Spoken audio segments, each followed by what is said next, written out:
So, as fate would have it, mere hours after I did this video about the EGC baritone aluminum guitar, where I was talking about Steve Albini and the PRF a lot, it turns out Steve Albini just died of a heart attack. So, was that a premonition? I don't know. I don't really believe in this hippy dippy shit, but hey, you never know. Maybe I felt his passing subconsciously. Probably not. Anyway, so in lieu of a proper eulogy video, because I don't have time to make a script and cut it all together because I have a plane to catch in 7 hours, I will deliver an unprecedentedly long-winded, rambling, incoherent nerd rant from the bottom of my heart.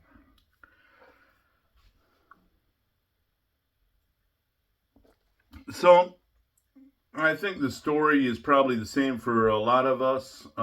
Steve Albini, I found out about him through Nirvana when I was 12. I was a massive Nirvana fanboy, and I credit Nirvana and especially Kurt Cobain's interviews where he name checks all kinds of great bands for getting me into playing rock. I seriously wouldn't have done an electric guitar if it wasn't for Nirvana, and then from Nirvana it was Sonic Youth, and then Gang of Four, and of course In Utero Steve Albini. First album I got was The Hammer Party and it is still Lungs. It's still my favorite. The Hammer Party in total, but Lungs EP, first album, Big Black Lungs. I get it. I'm a smoker.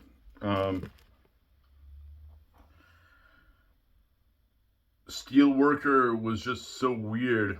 The minimalism of it. The minimalism, the beat and the lyrics.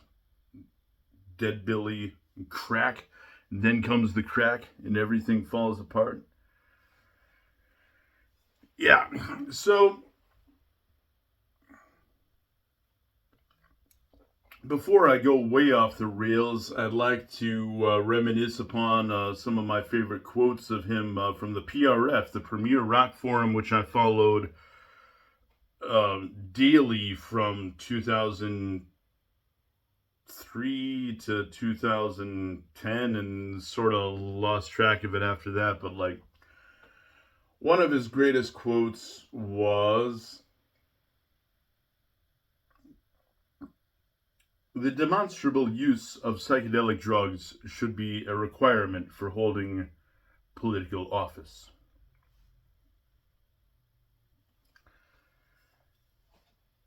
And Steve Albini is not really known to be a druggy guy, and then they asked him, what kind of drugs have you done and stuff? He's just like, I've done enough, anyway.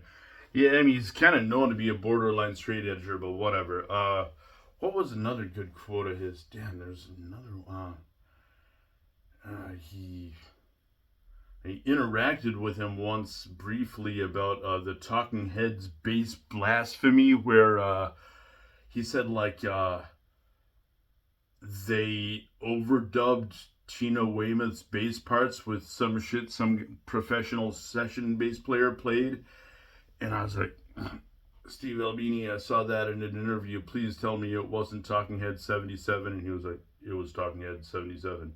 And that whole thread actually elicited a response from the engineer who worked on Talking Head 77. I'm a big Talking Heads fan too, by the way. Anyway, yeah.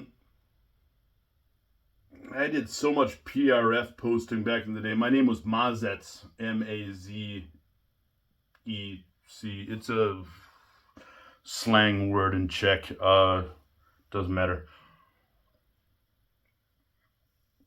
Man, I can't believe he's gone, because when I just saw it a second ago on Facebook after I posted my thing about my EGC aluminum bass baritone guitar and on the PRF appreciation forum, and then right after my post showed up, this showed up.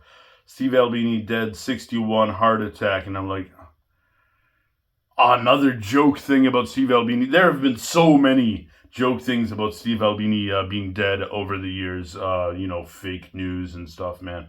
Before fake news was cool. there was Steve Albini is dead. We're talking way back in the early aughties, man. Anyway. So then I Googled it, and it's like, first you got a Wikipedia entry citing May 7th as the date of death. And then every few minutes, more and more articles were appearing about the death of Steve Albini. So it's true. It's not just because Wiki says, and it's not just because some Yahoo posted something on. Okay, so we are living in the post-Albini era. What does that mean? Well, we got one fewer figure to weigh in on politics and other current events. I thought he surprised me a lot in recent years, but I mean, as time progressed, he got a lot a lot less abrasive, or a lot more in with reality, which I'm not a fan of reality, but I mean, yeah, Steve Albini was just like, COVID's real. It's real. Vote Democrat. Stop Trump. Yeah, I get it, but it surprised me that he cared, that he believed in. Well, he's responsible. I mean, he was always a responsible guy, I think. Right? I mean, some of you may have actually known him back in the day. I don't know. The first time I met him briefly was in 1999. Oh yeah, that was the time I started incoherently rambling to him at the Fireside Bowl in Chicago. Yeah. The New Year's Day show, 1999, the year of Skulak. And ever since that, I try to hold my tongue around heroes that I truly worship, because I just go off the rails instantly. Trying to think. I met Steve Shelley once too. I was like, hey, I love your shit, man. I'm from Michigan too. I don't know what to say. Yeah, not just Sonic Youth. I'm a big Steve Shelley fan too, but whatever. So Steve Albini has influenced and inspired me in like almost every way. I mean, he's as a writer. I mean, I love it that Big Black songs and his songs are like short stories where he takes out crucial parts of the short story, so you don't completely get what the short story is about. Not necessarily, and leaves it open to your imagination, which is a crucial part. I mean, because like spelling out every detail is a major mistake in many films and makes art less interesting. And the whole thing about Steve Albini being an edgelord and writing purposely offensive lyrics, like, yeah, he was being edgy, but like a lot of this was just playing the villain. Singing songs from the perspective of the villain, which another hero of mine, Tommy Stumpf, was wont to do, and that's not the same as being edgy now, is it? It's like the villain's perspective is interesting in novels, and really great film shows you like a look inside the hero's mind, or the hero could be like a genius. The villain could be like a genius, and once you see things from his perspective, or like, no, he is really horrible, but now you understand, man, and it doesn't seem quite, the shades of gray and stuff, and well.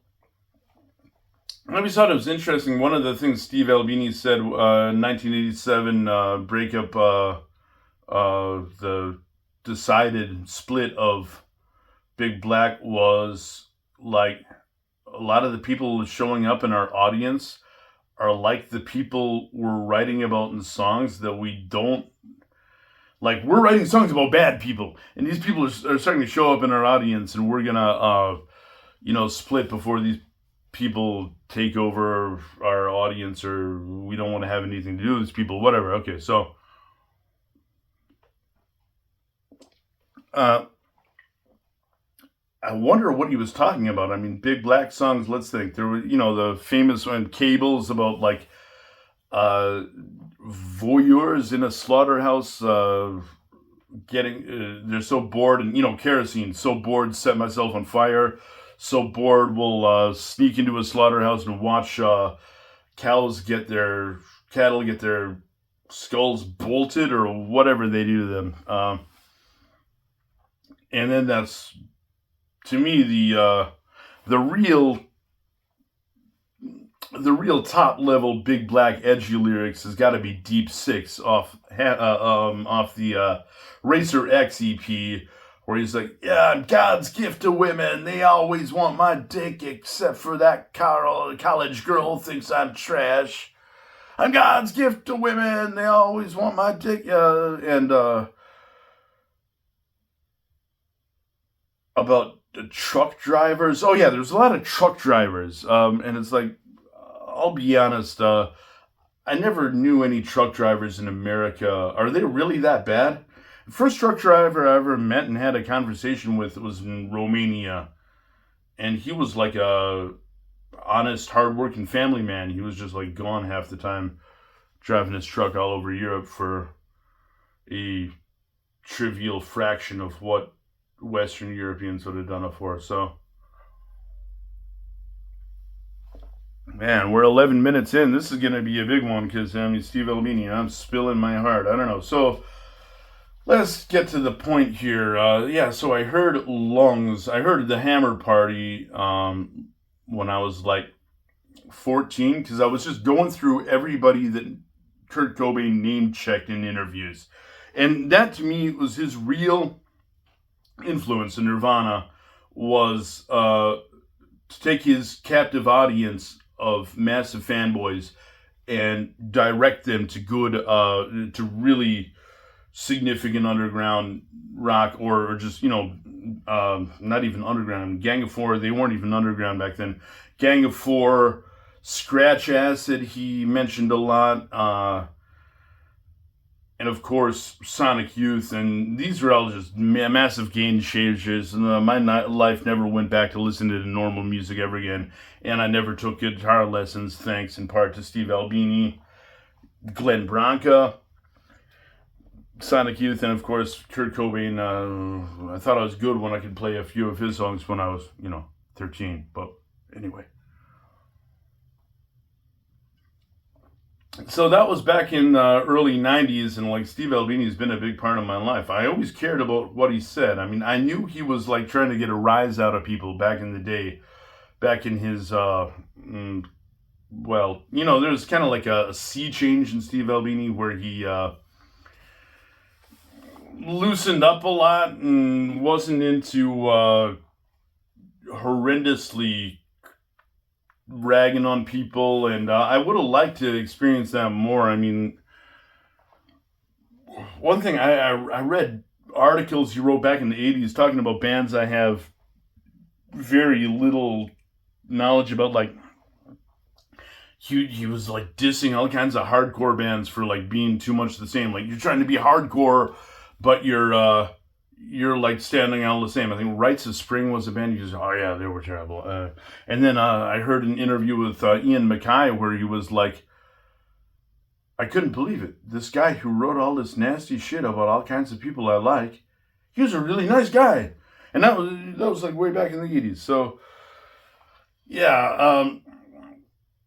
One thing I like a lot, one of the main things is that Big Black, the idea of like just being scary. I mean, like in metal and in normal heavy metal, scenes, they're into being scary above all. And it's totally fake. And you can totally tell that it's totally fake. And that these people are normal as hell most of the time, or or really massive posers. I don't know. I'm not into metal. I'm just not. And Steve Albini was saying like Big Black, we're trying to really be scary.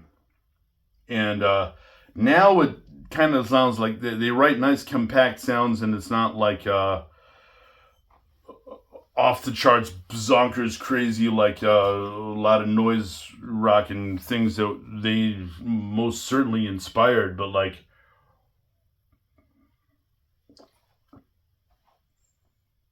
some of their songs are pretty scary. I think Crack off his very first thing, Lungs, 1981, recorded in an apartment on spring break. It was like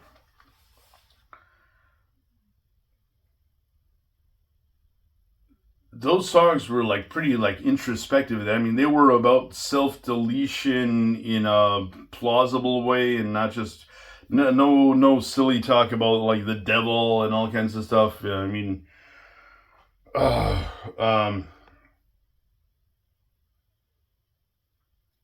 he said he thought that a lot of aggression and like darkness in music was just being posers, and I am inclined to agree. I mean, I got into gothic electronic, dark electro, as we call it, just to make fun of them, because I find I like dark electro, like the sounds and stuff, but the kind of poser shit they do in electro industrial and stuff, I just thought it was fun to write ridiculous lyrics that were kind of making fun of them. And Howl of Violence, hey, Joachim Müller, Joachim, only my mother calls me Joachim Joe Müller. Yes, I'm talking to you. I think the music you play is a joke, but I love singing in Howl of Violence. It's a lot of fun to make up lyrics that are totally inappropriate for your lyrics, for your music. But hey, these people take themselves too seriously, and Steve Albini made a real good. He was really riding the line real well, wasn't he? Now, like between serious art and making him a joke of himself, trying to be dark, is kind of meta, and then, Rap Man, which I do think is hilarious. I mean, everybody talks about the name, but it's like, yeah, we get it. I do think it is pretty horrific if there's a culture. I've never been to Japan, okay, but like, apparently the whole point of the band name was he was shocked that it was culturally acceptable for a bunch of appropriate, responsible businessmen going home to see their families to be reading hentai comics like Rap Man on the way home from work on the subway, and that just blew his mind and how horrific it is. And I'm inclined to agree, because I'm very, very vanilla. One might even call me a prude. But it's like sort of he making fun of, I don't know, there's some kind of like, what do you call it? An inside, not an inside joke, introspective humor. He was always kind of, I mean, his like aggro nerd persona. I mean, I think that was his real self, and I relate to that, being an aggro nerd. I mean, that's pretty much the story of my life. But he did it better than anybody else, man. Angry young man, angry middle-aged man, finally mellow out in your 50s or something, and you're all healthy and shit. You don't have any bad habits, but you work yourself to death, and you're dead before a lot of people who do have bad habits and don't work themselves to death now, aren't you? Yeah, so I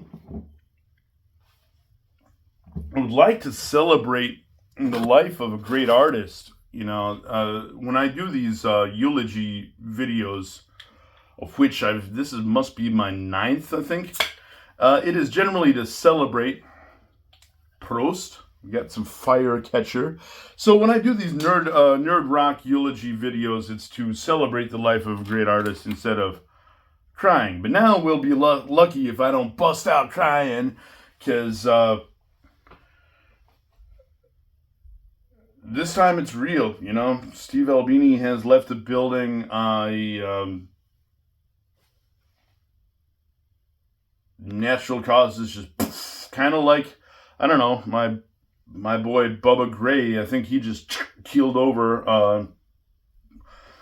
It is a good way to go. Okay, I'm not okay. After what I experienced, what I gleaned of Tommy Stumpf, his final 2 years, just going is a good way to go. Tommy Stumpf went through hell. Okay, so don't go out like Tommy Stumpf.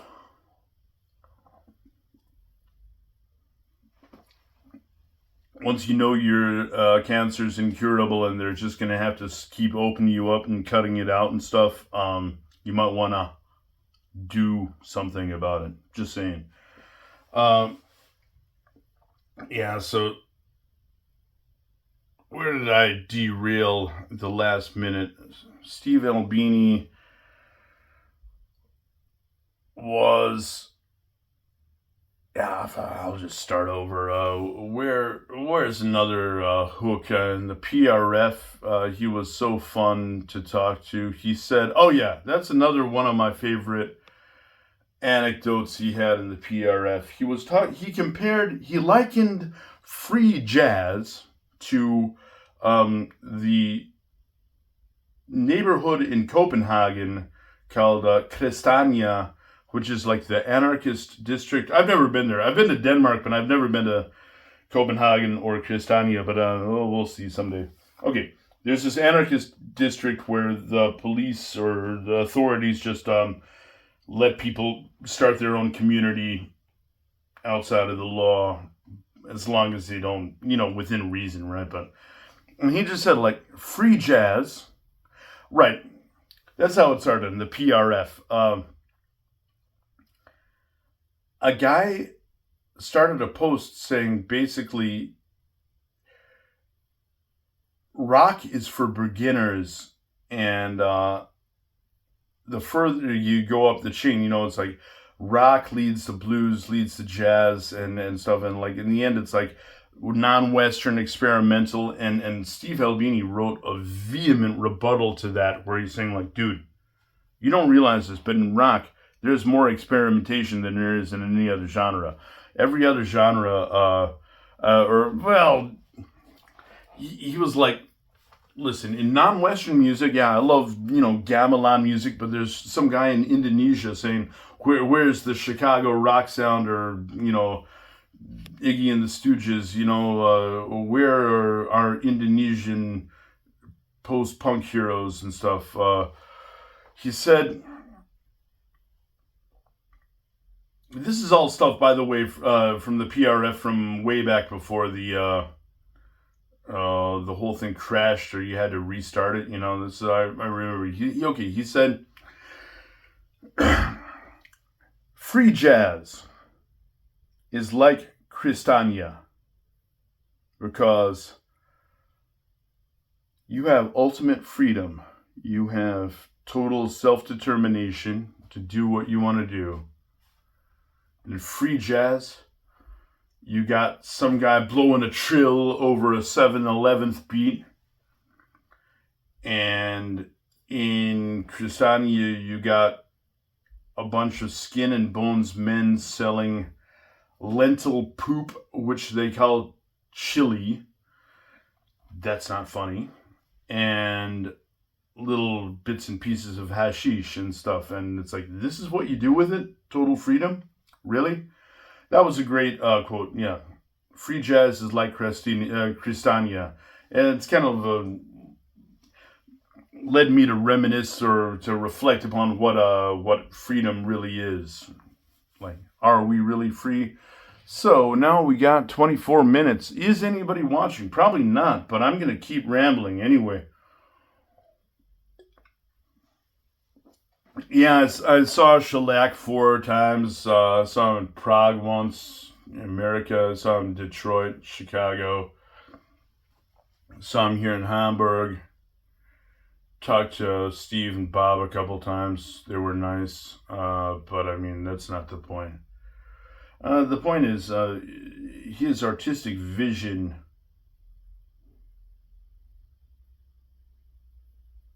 he tended, as many great artists do, to downplay himself and just be like, oh yeah, I write these lyrics as an excuse to sing into a microphone, shout into a microphone, scream into a microphone, which is kind of like, come on, Steve.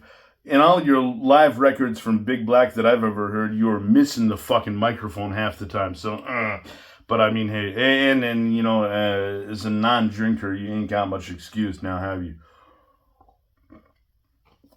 But still, I think you're all with me now. If you made it this far, you know exactly what I'm talking about. The mystique of the the dark side of life and the aggro nerd, the angry young man. Favorite songs. With Big Black, I mean, I have so many. There are a few songs I don't like. I actually didn't like Jordan, Minnesota before he even got into the whole thing about how it was based on a hoax where a cop hoodwinked us all out. I just thought it was a bad song. Atomizer is actually not one of my favorite records by Big Black. My favorites are the Hammer Party, I mean, the first three, Lungs, Bulldozer, and Racer X. Actually, I don't know, the Hammer Party, I mean, Atomizer had a few songs I mean, Stinking Drunk, and,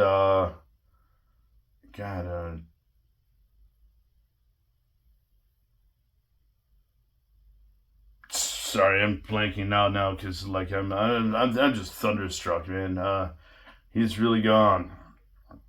He seemed like a guy who would outlive us all on account of his healthy living habits and general good ethics and stuff. But I mean, hey, you can work yourself to death, and I'm guessing that must have been what he did. And I wonder how that works out physiologically, but I guess end result, you get a heart attack, and a fatal one, instantly. That's insane. I mean, my grandfather had 2 heart attacks, survived them both, and then, well, the end wasn't nice after that, but, I mean, he had 2 heart attacks. They didn't just kill him.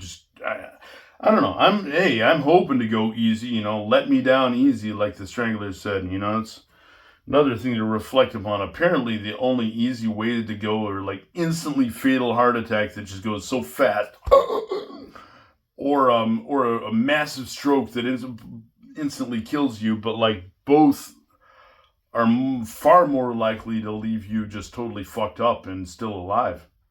I mean, a stroke. I mean, you could be paralyzed. All kinds. Scott Grove, another favorite YouTuber, guitar nerd. Scott Grove had a stroke, and it didn't kill him, but it really messed him up. And like a heart attack, you could most likely you'll have a heart attack and still be doing fine, except you'll be living under a huge number of restrictions for the rest of your life, and constantly checking your shit and monitoring everything. And at least it wasn't cancer, That would have been a nasty way out for dear old Steve. And I'm going to make more videos rambling about him. I mean, hey, this is 29 minutes. This is going to be my longest video in years.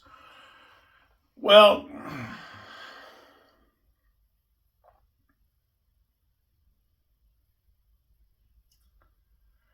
there's the noise guitar, but there's the guitar playing, there's the lyrics, and the on-stage improvisation, and the whole anti-digital thing, which I think is kind of agreed to be irrelevant now, but I mean, the mystique of creating a story around every song that I'm really into. Like one time, Wing Walker, the shellac song off the second single, Doris, Wing Walker, yeah. He improvises the breaks where he tells a little bit of the story or an alternate story every time. I really love that kind of thing because it's like another universe or a further piece of his universe every time. Like when I saw him in Hamburg for the break in Wing Walker, he said something like, so what did I do for the plane? I did lose 2 fingers for the plane. I didn't go to college for the plane. I didn't send my daughter through college for the plane. And in the end, all I did was I flew the plane, and it wasn't that much different than being in a ladder. That's poignant, when you think about it. Y'all know what song I'm talking about. I don't need to explain this shit to any of you. And, it's another good example of a break in...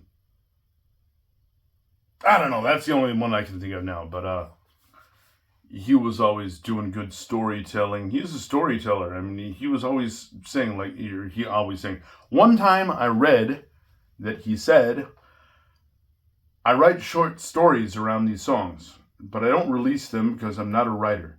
I'm not pretending to be a writer. I hate it when rock musicians pretend to be writers. So I use the short story I write for my own amusement as a skeleton around the song, or to make a and that's great because in this kind of noise rock thing, it's usually about the music. Like, how do you get that sound? I mean, shellac is all about how do you get that sound? How do you get those tones? And I actually view him as a songwriter. And part of the songwriting is certain degree of experimentalism or freestyling. But how do you get that sound wasn't the big thing to me. It was having great ideas for stories, and that's inspired Shy Squad, all of my work, thinking up funny ideas for stories to work into songs. And that's where I guess I will end it at 33 and 30 minutes. Thank you, Steve Albini. You gave me the idea of figuring out how to think up fucked up stories and work them into songs. And I do not need to make a grand gesture of how much you're be appreciated or anything, because everybody's with me. It's gonna be interesting without you, Steve. So, peace.